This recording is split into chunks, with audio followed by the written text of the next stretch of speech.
हरिओम। भक्ति की वाणी 833 जब तू सुनता है कि लौट जाऊंगा तो कुछ व्यथा सी होती है दिल में। तेरे या मेरे, तेरे तो प्यार है, मेरे तो मोह है। पिता की पुकार न सुनूं ये कैसे हो।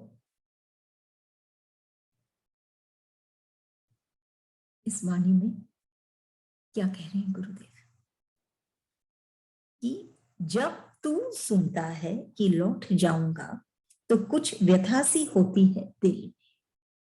कि जब हम ये बात सुनते हैं कि जैसे स्थूल में हम उदाहरण लें, माँ के आगे वो पुत्र आके कहता है कि अब तो मैं बहुत था साथ में, अब आया था साथ में था, अब वापिस लौटने का समय आ गया। तो वो आके माँ से कहता है कि अब मैं लौट जाऊंगा। इस बात को सुनकर वो माँ के और वो बेटे के दोनों के हृदय में एक व्यथा सी दिल में होती है। ऐसे ही एक भक्त और एक भगवान के बीच में जब इस तरह की बात आती है कि लौट जाऊंगा, तो एक व्यथा सी आती है दिल में। क्यों? और इसमें फिर कह रहे हैं तेरे या मेरे, दोनों के आती है, भगवान के भी और वो भक्त के भी, जैसे वो माँ के भी और वो पुत्र के भी। जब दो लोग या दो जन साथ में रहे हैं और कुछ प्रेम का अनुभव किए हैं, प्रेम प्यार किए हैं, फिर जब लौट जाने की बात आती है तो व्यथा सी होती है दोनों के हृदय में। तेरे या मेरे, दोनों के। तेरे तो प्यार है, मेरे तो मोह है, लेकिन अंतर है दोनों की व्यथा में। यहां गुरुदेव कह रहे हैं तेरे तो प्यार है भगवान, तो इसीलिए उनके दिल में व्यथा है, क्योंकि प्यार है उनको उस भक्त से। उन्होंने वो भक्त को भेजा है इस संसार में, उनके पुत्र को आप मान लीजिए भेजा है इस संसार में प्यार को आगे बढ़ाने, प्यार फैलाने, सबको प्यार करने। इसीलिए वो भगवान ने उसको संसार में भेजा है। लेकिन जब वो वापस लौटने की बात करता है, क्योंकि वो थक गया है इस संसार में, वो नहीं कर पा रहा है वो प्रेम, तो वापस आना चाहता है। तब मैं लौट आऊंगा, इस बात से उस भगवान के हृदय में बहुत व्यथा है, दुख है। वो तो चारों तरफ ये प्रेम का साम्राज्य ही चाहते हैं, क्योंकि भगवान और कोई नहीं, प्रेम है। और वो भक्त जैसे कह रहे हैं गुरुदेव मेरे तो मोह है, वो भक्त मोह के कारण इन संसार के लोगों के कारण मोह में फंसा हुआ है। और इसीलिए वो लौट जाना, जब कहता है लौट जाना चाहता है, तो वो मोह के कारण उसके दिल में व्यथा है, प्यार नहीं, मोह। कुछ अंतर है, बारीकी से अंतर है, बहुत बारीक है ये अंतर, कि जब दो जन अलग हो रहे हैं तो क्या तो प्रेम है दोनों के बीच में या ये मोह। तो तेरा या मेरा, तेरे या मेरे, दोनों के दिल में व्यथा है, लेकिन एक के दिल में व्यथा है प्यार के कारण और एक के दिल में व्यथा है मोह के कारण। प्यार के कारण भगवान के दिल में और मोह के कारण ये भक्त के दिल में, ये अन्य जन के दिल में। पिता की पुकार न सुनूं ये कैसे हो। फिर उसके मन में संयोगवश, जिसे हम कहते हैं, वो एक संत से मिलता है, ऐसा जन जो मोह में फंसा हुआ है, दिल में व्यथा है। जब वो ये संत से मिलता है तब उसके प्रेम में ये भी जो ओतप्रोत होता है, तब वो एक बात का अनुभव करता है कि पिता की पुकार न सुनूं ये कैसा। तब वो उस संत के शरण में बैठकर पिता की पुकार को जान पाता है, सुन पाता है और महसूस कर पाता है। ये कैसे हो कि वो नहीं हो, कि पिता की जो पुकार है वो नहीं सुने। लेकिन इस संत से मिलने की आवश्यकता है, नहीं तो वो मोह में ही बंधा रहता है। मोह के कारण वो दुखी है।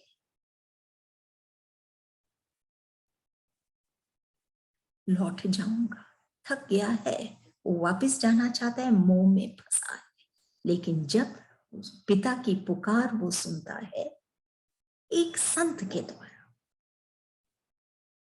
तब उसकी मन की स्थिति बदल जाती है और वो एक हो जाता है उस पिता के साथ।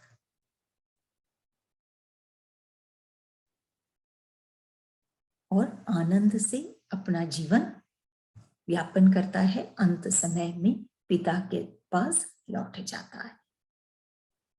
सिर्फ प्रेम, प्रेम और प्रेम। जैसे एक खाली गड्ढे में पॉट, एक खाली गड्ढे में आकाश को भरना बहुत सहज है, स्वतः ही भर जाता है, कोई खास प्रयास नहीं करनी पड़ती। लेकिन उसको खाली करने में प्रयास करनी पड़ती है। ऐसे ही सत्य बिना प्रयास के हमारे अंदर समा जाती है। अगर प्रयास करने की आवश्यकता है तो वो असत्य, ये भ्रम, ये मोह, इसको हटाने के लिए भीतर से उसके लिए प्रयास करना पड़ता है, न कि सत्य को हमारे भीतर समाने के लिए। असत्य को निकालने के लिए प्रयास करना पड़ता है। हृदय खोलते ही सत्य, प्रेम, जो प्रेम है वो हम उसी क्षण अनुभव करते हैं। प्रयास करना पड़ता है तो सिर्फ ये जो असत्य है, जो विकार है और जो चीजें हैं जो हमको कष्ट देते हैं, क्योंकि वो असत्य है, उनको निकालने का प्रयास करना पड़ता है। तो इसमें, इस वाणी में गुरुदेव यही कह रहे हैं कि जब कोई सुनता है कि लौट जाऊंगा, तो उसके मन में और जो लौट जा रहा है उसके मन में भी एक तरह की व्यथा, दुख सी उमड़ती है। दोनों के, तेरे या मेरे। यहां पर बात है भगवान के और भक्त के बीच में कि जब, लेकिन भगवान के भीतर ये व्यथा है क्योंकि वो प्रेम करता है अपने उस बच्चे से, उस भक्त से। और अन्य जन के भीतर में ये व्यथा है क्योंकि वो मोह में फंसा है। लेकिन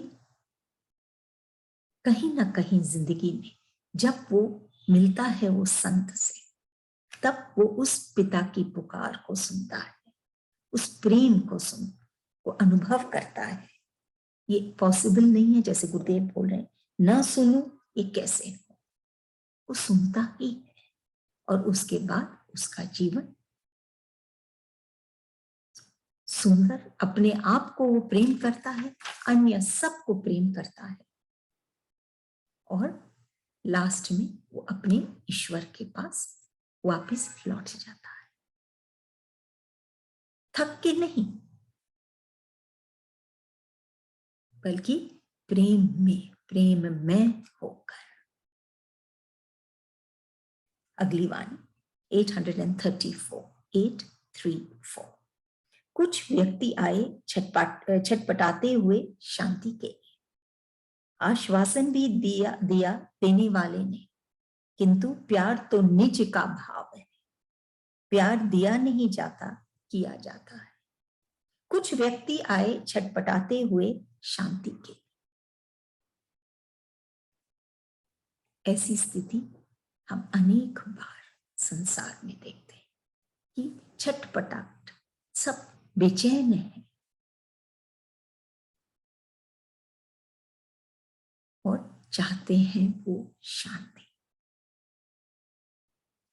यही चाह है, यही लक्ष्य है इस दिल के, कि वो शांत हो पाए, छटपटाए नहीं।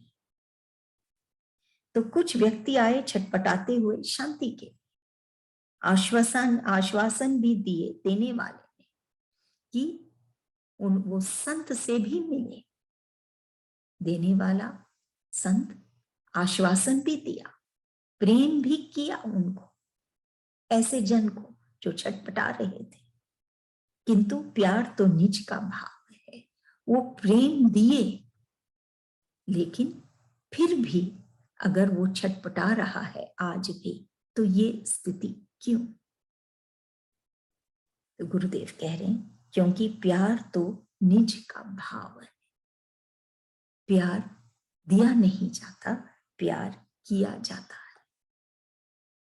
उस संत ने तो प्यार किया, लेकिन जब तक ये जन, ये मनुष्य उससे प्यार नहीं करेगा, प्यार दिया नहीं जाता, किया जाता है। ये एक ऐसी क्रिया है जो स्वतः ही होती है। जब वो प्यार हो जाता है उस संत के साथ, तब जाके ये छटपटाहट खत्म होती है, नहीं तो ये छटपटाहट बनी रहती है। ये प्यार भरी बातें उस संत की सुनकर भी, वो आश्वासन देता है, फिर भी ये छटपटाहट बनी रहती है। ईश्वर सब में रहते हैं, सबके दिल में, चाहे वो चोर हो, चाहे वो रावण ही क्यों ना हो, हर एक के दिल में ईश्वर रहते हैं। लेकिन एक संत सबके दिल में रहते तो हैं, लेकिन सिर्फ वहां रहते नहीं, वो कुछ करते भी हैं। अगर हम पूछें क्या करते, तो वो हृदय परिवर्तन करते हैं। जो भी उनको अपनाते हैं, जो भी उनके प्रेम को पाते हैं, वो सिर्फ उनके हृदय में रहते ही नहीं, बल्कि उनके हृदय का परिवर्तन भी करते हैं, प्रेम से भर देते हैं। जो छटपटा रहे हैं वो भी शांत हो जाते हैं। ऐसे है संत। ईश्वर तो सिर्फ रहते हैं, संत तो रहकर कुछ करते भी हैं, ऐसा कुछ कर देते हैं कि जीवन ही बदल देते हैं। तो प्यार दिया नहीं जाता, किया जाता है। प्यार हो जाता है ऐसे संत के साथ, तो हृदय परिवर्तन तभी मुनासिब है, तभी ये छटपटाहट मिट सकती है। अगली वाणी 835 835। समझ कर भी कुछ नहीं समझा, कारण मन ने न माना। मन को कौन मनाए, मन लीन हुआ तेरे रूप में। अब रूप विलीन हुआ और फिर तू भी न रहा, केवल मेरा ही प्रेम राज्य था। इतनी एक बहाव भक्ति में, प्रेम में, कि मनुष्य के भीतर वो बेचैनी है।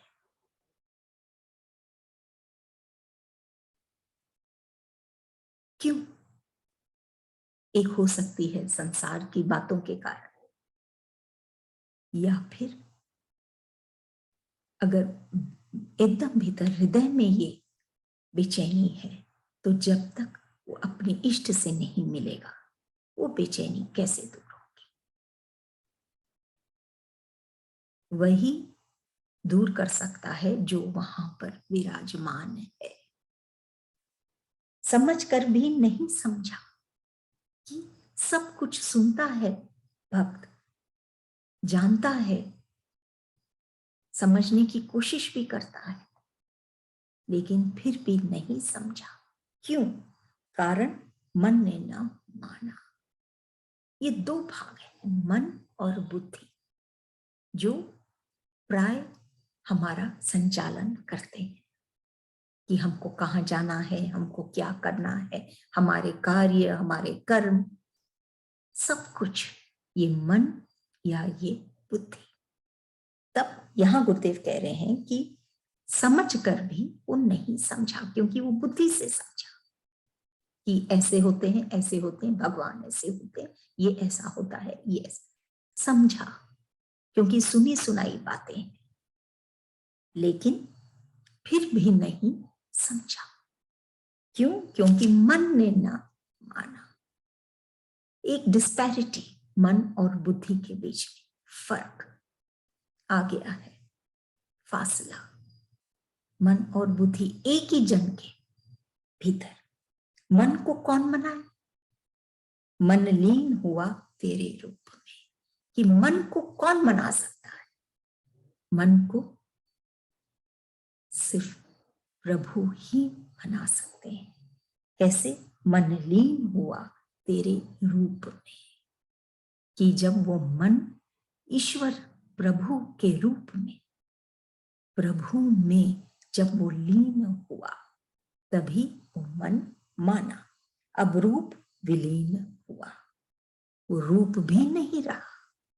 प्रभु के रूप में पहले ये मन विलीन हुआ, वो आकर्षण में, उनके रूप के आकर्षण में, और फिर रूप भी नहीं रहा, और फिर वापस एक स्टेप और, फिर तू भी न रहा। जब वो प्रभु के पहले तो मन रूप में आकर्षित हुआ, फिर रूप भी न रहा, तो और फिर वो खुद भी न रहा, फिर तू भी न रहा, केवल मेरा ही प्रेम राज्य था। सिर्फ ईश्वर का ही प्रेम राज्य था, सिर्फ प्रेम। ईश्वर को पाने के लिए एक ही तरीका है, वो सतगुरु समझा रहे हैं, प्रेम। प्रेम के राज्य में ही हम प्रभु से मिल सकते हैं। समझकर हम नहीं मिल सकते। मन नहीं मानेगी, कभी मन जो कहेगा वो बुद्धि नहीं मानेगी, ये क्लेश बनी रहेगी। लेकिन जब उसके रूप में वो मन लीन हुआ, तो फिर उसके बाद वो रूप भी नहीं रहा, सिर्फ वो खुद भी ना रहा, स्वयं भी नहीं रहा, सिर्फ प्रेम ही रहा। और वही असीम है, अनंत है, और कण कण में व्याप्त है। ऑर्डिनरी से एक्स्ट्रा ऑर्डिनरी। ऐसी स्थिति हो जाती है जब उस प्रभु के प्रेम में हम लीन होते हैं। शुरुआत हो सकता है हम उनके रूप से करते हैं, पहले हम रूप से हम आकर्षित होते हैं, और फिर रूप नहीं रहता, सिर्फ उनके भाव रहते हैं। ये भाव ही है जो उस भक्त को ईश्वर से जोड़ता है। रूप भी नहीं रहा, सिर्फ भाव। फिर वो खुद स्वयं भी नहीं रहा, सिर्फ उसके भाव। और यही भाव है जो, जैसे गुरुदेव कह रहे हैं, रह गया केवल मेरा ही प्रेम राज्य। ये भाव,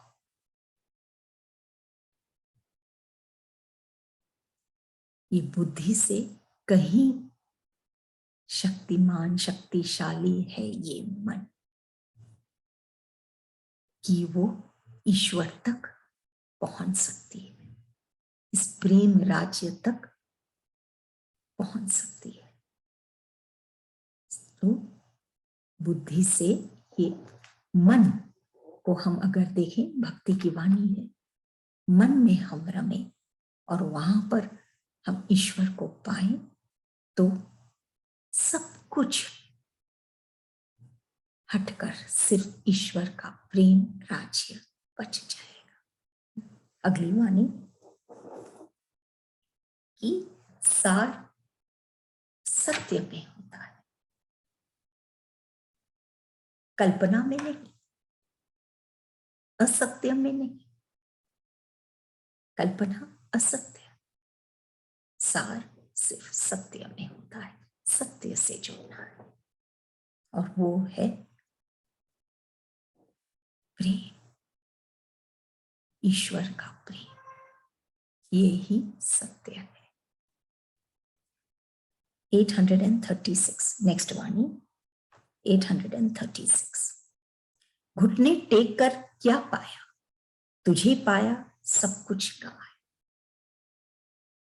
घुटने टेक कर क्या पाया, तुझे पाया सब कुछ गवाया। कि घुटने टेक कर, समर्पित होकर हम घुटने टेक सकते हैं संसार में भी, लेकिन यहां बात हो रही है प्रभु के समक्ष। जब हम समर्पित हो जाते हैं, घुटने टेक देते हैं, उनके हो जाते हैं, उनके बन जाते हैं, तो क्या पाते हैं, क्या पाया? इस चीज को तो महसूस करना अति आवश्यक है। भक्ति की राह पे चल रहा है वो भक्त, कि वो क्या पाएगा ईश्वर के आगे घुटने टेक के।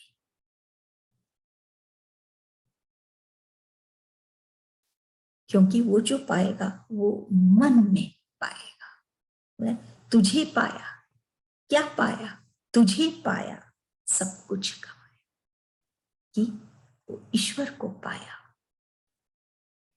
ईश्वर के आगे घुटने टेक कर उसका मन पूर्ण होता है। क्यों? वो ईश्वर को पाता है। और अभी हमने ये चर्चा की कि मन बुद्धि से कहीं ज्यादा बलवान है, गहरा है। तो तुझे पाया, ईश्वर को ही पा लिया, जो वो बाहर में संसार में घुटने टेक कर कभी नहीं पाता। जो वो ईश्वर के आगे घुटने टेक कर ईश्वर को ही पा लिया, सब कुछ गवाया। ये इसकी बेस्ट पार्ट है इस वाणी की, कि ईश्वर को पाया, सब कुछ गवाया। जो भी और कुछ था, क्योंकि और सब चीज निरर्थक है, चाहे उसका स्थूल का धन हो, चाहे उसका मैं हो, जो भी हो, सूक्ष्म में भी वो सब कुछ गवाया, अपना रूप ही गवा दिया, सब कुछ वो खो दिया, तभी तो वो ईश्वर को पाया। कुछ भी रह जाता है तो फिर वो ईश्वर को नहीं पा सकता, जब तक वो पूर्णतया से खाली ना हो जाए, बाहर भी भीतर भी। सब कुछ गवाया उसके भीतर का, खास करके है ये मैं।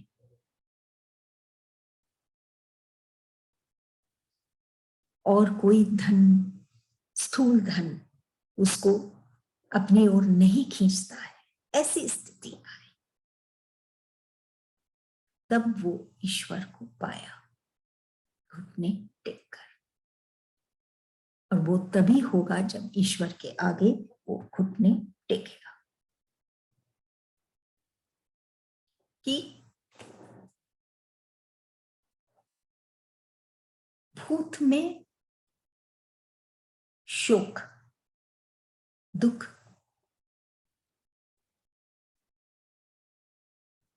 वर्तमान में मोह और भविष्य में भय, ये सब से अगर उस भक्त को उठना है तो वो हो सकता है सिर्फ भक्ति से, सिर्फ ईश्वर के हो जाने से, सिर्फ ईश्वर के आगे घुटने टेकने से। सब कुछ गवाया, ये भय, ये मोह, ये शोक, सब कुछ गवाया, क्योंकि उसका मैं ही चला गया। वो असली धन पाया, ईश्वर को पाया। अगली वाणी 837, 837। मैं भी कुछ था जिसे दुनिया माने या न माने, जब तेरा ध्यान आया तो कह उठा दिल, मैं तो तेरे लिए ही आया। मैं भी कुछ था जिसे दुनिया माने या न माने, जब तक उस वो भक्त को ईश्वर का हम कहें साथ नहीं मिलता, शरण नहीं मिलती, तब तक उसको लगता है कि वो भी कुछ है। मैं भी कुछ था जिसे दुनिया माने या ना माने, वो अपने आप को भी मैं कहता था कि मैं भी तो कुछ हूं, ये अहंकार बोलता है।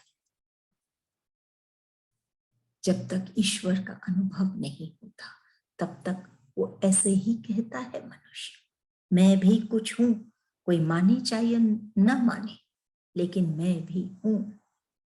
जब तेरा ध्यान आया तो कह उठा दिल, मैं तो तेरे लिए ही आया। कि जब वो प्रभु का जब ध्यान आया, प्रभु से जब वो मिला, तब ये बात महसूस किया कि मैं तेरा है, कि वो प्रभु का ही है और तेरे लिए ही आया है इस संसार में प्यार का प्रसार करने।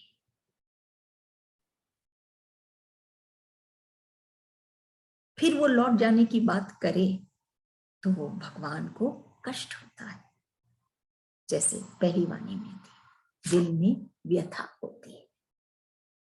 लेकिन ये स्टेज, ये धरातल तक पहुंचना है कि जब वो मनुष्य सिर्फ अपने आप को वो समझ रहा है कि मैं भी तो कुछ हूं, कोई माने या न माने, मैं भी कुछ हूं। लेकिन जैसे वो भगवान का ध्यान आया तो उस कह उठा उसका दिल कि मैं तो तेरे लिए ही आया है। ये छिपी नहीं रह सकती है,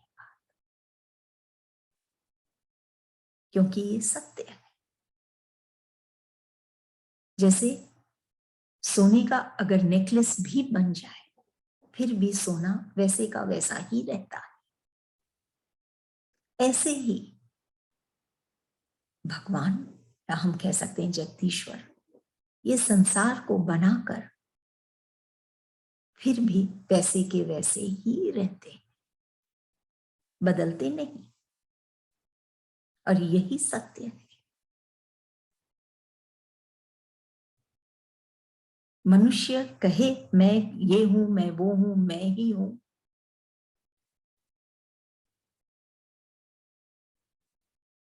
मैं भी कुछ हूं, लेकिन ये असत्य की बात है। सत्य की बात तो ये है जो बदला नहीं कि वो ईश्वर का ही है। वो बन गया एक अलग फॉर्म में, जैसे वो सोना नेकलेस में, वैसे ही जगदीश्वर या हम ये कह सकते हैं प्रभु बन गए इस मनुष्य के रूप में। लेकिन वो जगदीश्वर वैसे के वैसे ही रहे उसके भीतर, ये मानना उस भक्त के लिए आवश्यक है। वो अपने आप को और कुछ मानता है तो कष्ट पाता है। जो वो बना है, जिससे बना है, जिसने बनाया है, जिस से बना है, वो उसी के साथ जुड़कर ही उसकी शोभा है। जैसे वो मीन को अगर जल में ऐसे बनाया गया है कि वो जल में ही जीती है, निकालने से वो चटपटाने लग जाती है। ऐसे ही जब ईश्वर उस एक मनुष्य के हृदय में जब बैठता है, उसको अगर वो निकाल दे तो फिर वो मनुष्य चटपटाता है।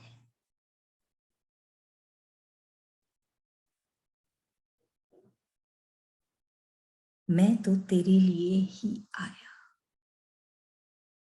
ये स्टेज तक पहुंचना जरूरी है।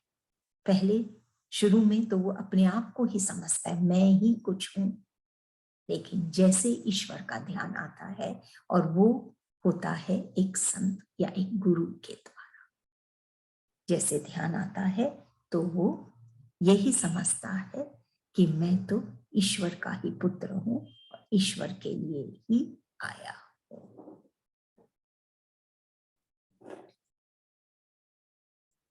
जब हम कारण खोजते हैं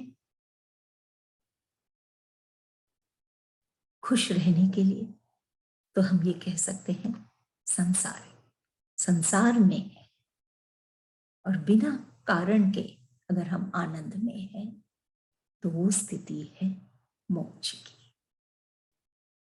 यही है मोक्ष, कि बिना कोई कारण हम आनंद में